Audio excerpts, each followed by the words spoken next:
Hello guys, Pingyao here, welcome to New Falmouth, and you are joining me on episode number 8, and today's episode is all about putting some buildings down, finally getting to do some proper building work. I've been messing around with bridges and power plants and stuff the last 7 episodes, and I really felt that it was about time I started to do some proper city building, really, just getting some houses and some sort of little shops and things in, and start working out this area in terms of how it's going to relate to the city, because this is a pretty centrally located area, but it's not going to be a hugely densely built area. It is still very much a kind of period sort of properties and things, so it's very much a kind of historical neighbourhood, which just happens to be quite close to the middle of the action, pretty close to the old town, which is the kind of historical tourist heart of New Falmouth, and obviously reasonably close to the downtown, which will be further away, but still quite close to this area. And the area I've decided is called Northend, and it's called Northend because I imagine that this was originally the kind of northern extent of the development of the city back in the days when it was originally founded, when the old town was built. Northend, to the north obviously, was where a lot of the professionals that lived in or worked in the city ended up living. So a lot of the housing stock here is the kind of I guess would be 18th, 19th century and very early 20th century. So you've got quite a lot of Victorian homes, predominantly Victorian homes, as well as some sort of brownstone apartment blocks and early 20th century kind of architecture. It's a fairly affluent area. I mean, this neighbourhood would have been quite a posh area when it was first built. And it's retained some of that, although I think maybe over the years it's maybe become a little bit more run down as some of the industry and things have left. So some of the people have left, so you ended up with a few areas, a few sort of blocks that might have lost some of their shine. But over the years it's become a lot more expensive to live in this area because it is so close to the old town and downtown. So the property prices have now come back up, so it's now become quite a exclusive sort of middle class sort of area, so a nice neighbourhood, but quite a quite a gentrified sort of area. It's not trendy particularly, and it's not really an area that tourists would necessarily visit. I mean, this don't look great what I'm doing at the moment, but I'm adding some shops and things in just on the main road there. But you'll see once I add the houses in that it does have quite a nice sort of vibe to it. But it's by no means an exclusive neighbourhood. It is very much a kind of middle class kind of families, and maybe some of these buildings are flats obviously as well. So it's a young professional sort of a district, but it's not a particularly trendy area. So there's going to be areas of New Falmouth that I want to be quite trendy, and this is just quite a nice historical neighbourhood. So that's a little bit of the background to Northend, and the first thing really to say is that I've been having problems with the game, and the last episode, if you watch that, you'll realise that I've had some serious problems with loading the city. I have got it working, although there's occasions that it does decide to crash right at the end when the game's about to appear. It seems to just drop off the computer for some reason, and it's done that a few times, and I'm not sure what the problem is. I tracked down the original problem to the 81 tiles mod, and I still think that is the problem, and although I've taken that off now, I'm still having the occasional loading errors, loading issues. So I'm not sure, to be honest, why it's doing that, but I'm keeping my eye on it and making sure that I don't start adding extra mods and things. I've taken a few others that I don't really use off, And also there's a few mods I've taken off that are basically doing very similar things, so I've taken those off as well. So I've tried to streamline the game as much as I can, but yeah, it is still giving me a little bit of cause for concern, and I just need to, you know, keep an eye on it. But fingers crossed I can carry on. Certainly at the moment you know, it's running okay, and yeah, so really getting into the build now. You see I'm using a lot of these New England style houses and assets, and there's a few I think that are vanilla buildings. I think these might be vanilla, I can't remember, but I have also downloaded quite a few New England style East Coast American houses and shops and stores and things, because as I say, I want this area to be quite a historical sort of neighbourhood, and it's just a question of, you know, putting these sort of buildings in. I am doing it's not a cheat as such, but I'm doing a copy and paste job on a lot of the main residential blocks, just because when you're doing this kind of work, it is very, very time consuming, and my time is fairly precious at the moment. I have started back at work after being in lockdown for about 9 weeks, so I am technically now back at work, although I do quite a lot of work at home luckily, so I can also get a little bit of time in between that to do a bit of this as well. But yeah, so my time is quite precious, and I don't want to spend too long just, you know, putting down houses constantly. So you'll see a little bit later in this video what I'm doing with most of my residential areas, I think, going forward. These little houses here, so this area here, or these houses, these are actually shops. This area is going to border what will become Old Town New Falmouth, and this area is not technically the Old Town. This is kind of part of Northend really, but it is going to abut the Old Town.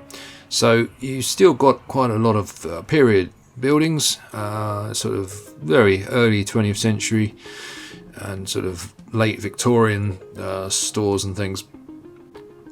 And I wanted to keep this whole region of the city fairly fairly historical, I guess, just because it is what this area is. I don't want to have too many new buildings. I think that would just be that just wouldn't work for me for this area. So I'm keeping it fairly low key and fairly kind of historical in its appearance.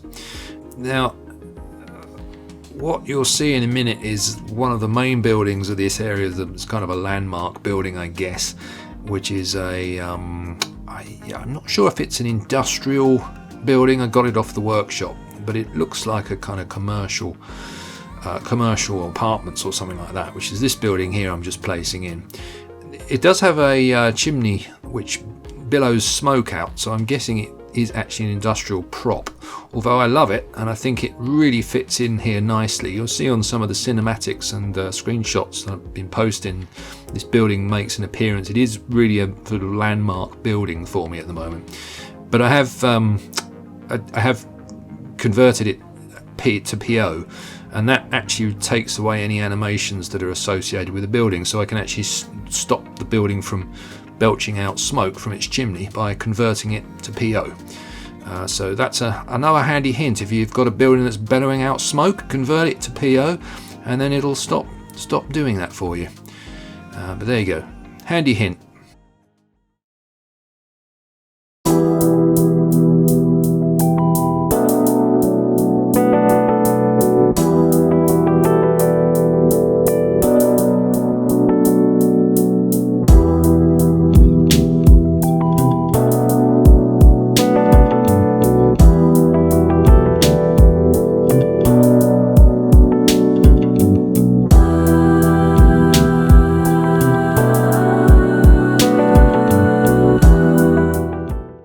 Annoyingly, I noticed in the cinematics there that one of those apartment blocks also has smoke bellowing out the top, so I may well have to change that to PO as well, just to stop that animation. But now what I'm doing here is putting in some traditional little sort of Victorian and early 20th century buildings, houses, just arranging them there randomly more than anything. I don't want them to be set up so that they're all the same. I want them to look like they're all different, or sort of differently built at different eras, or different times rather, but also these areas often do have different architectural styles next to one another rather than just one style.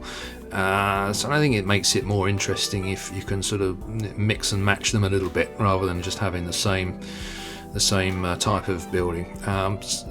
Saying that, I'm debating about doing some kind of like the Brooklyn buildings on the workshop. There's a lot of Brooklyn buildings by Find Build, and some of his buildings are fantastic, and I've been wanting to use a lot of his Brooklyn apartments and sort of brownstone buildings for a long time, and I may decide to use them in New Falmouth if I think they fit, because this city is not Manhattan or New York, or whatever you want to call it, Brooklyn. It's not going to be certainly anywhere near as built up as Brooklyn, let's just say. It's going to be a much smaller scale city, and I don't know if the density of having those buildings sort of joining onto one another is actually going to work in New Falmouth, to be honest. And although I'd love to use those assets, I have a feeling that I may be carrying on with this type of sort of residential construction. I mean, a lot of the suburbs of New Falmouth will be more your typical US suburbs, so there'll be low-rise bungalows and a few sort of low-rise kind of flats and things, but I don't know if I can really get away with putting in those Brooklyn buildings. As much as I'd love to do that, I don't think they'll necessarily work in New Falmouth. So certainly at this stage I'm going with this approach, and you'll see in a minute. This is how I'm doing it. I'm tending to make one block, add all the houses in, then put the fences and stuff on. I mean, a lot of those assets I've already made as in the asset editor, and I've imported those in, and they've already got the hedges and fences on them, which speeds the process up a little bit. But also I'm adding all the little props and things, driveways you can see here, and obviously trees, because the trees will often make the blocks look different. If you put a few big trees on one block and keep them off another block, visually you can change the appearance of the blocks, and you can stop them from looking like carbon copies of one another, because that's effectively what I'm doing. I'm going to copy and paste this block here and rotate it, change the orientation, and then use that for all the other blocks. So basically one block to build this entire area. But if you use different trees on those blocks, you can sort of, as I say, visually give it a slightly different appearance. That seems to work okay doing it like that. But I think it's worth just investing a bit of time initially getting these sort of reasonably detailed, because once you've done that, then it's a lot easier. You'll see in a minute. I can just use the Move It tool, make sure everything's highlighted, and just copy the entire block. What I then do is just obviously lay down a few extra roads there, and it's just a question of very carefully positioning that block onto the empty space there. It's just a question of making sure your fences and your little driveways and things line up as much as you can, and hey presto, instantaneous city building, really.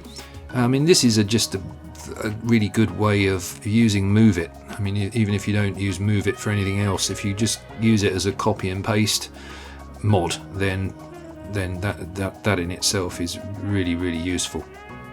Now, what I'm also doing is putting this station in.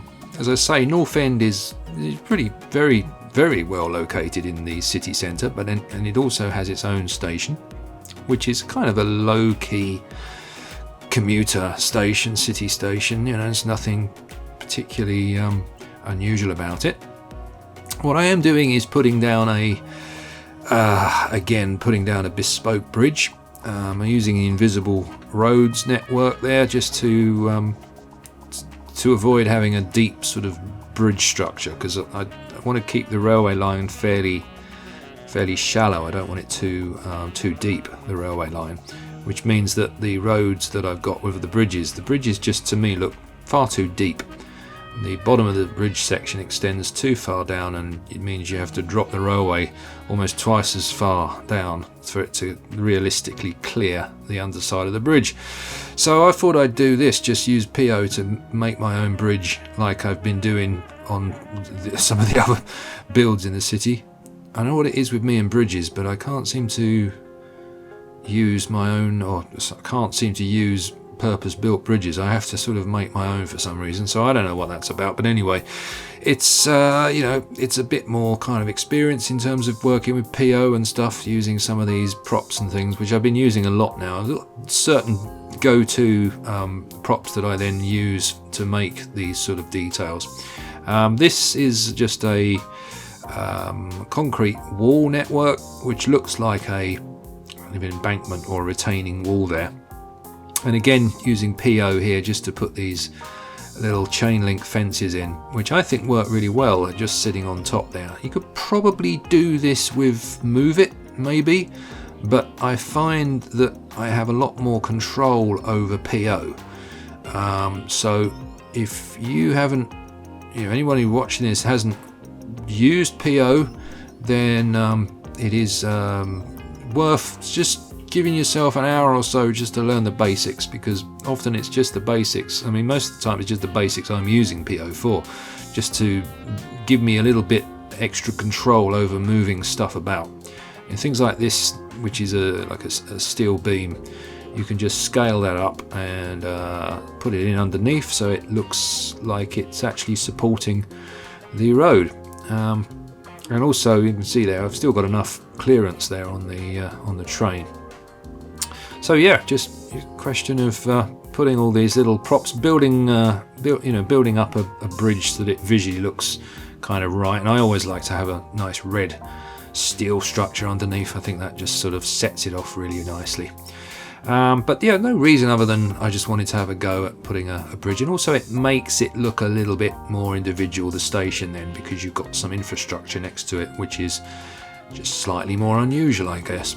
The only thing, of course, is with doing this stuff is you have to then start adding decals and lines and stuff onto the road. So that's not a problem. It's quite good fun doing this, but can be a bit fiddly and a little bit time consuming.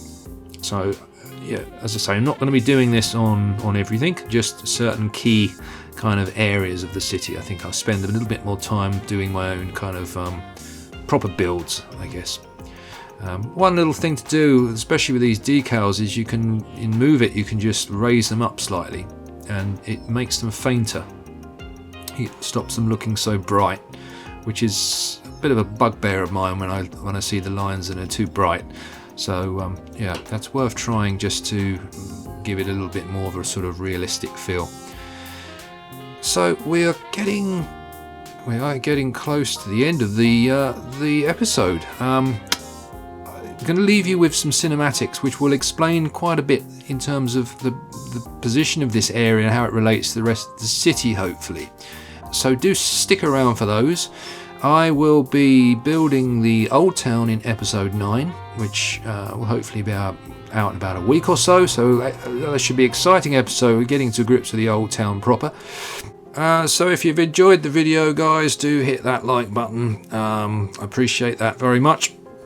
So if you have enjoyed watching me build and rambling on incoherently about stuff, then fantastic. But yeah, I hope you've enjoyed me doing Northend. Do subscribe if you haven't already, and I just want to say thanks for watching, and I shall see you next time. Cheers, guys.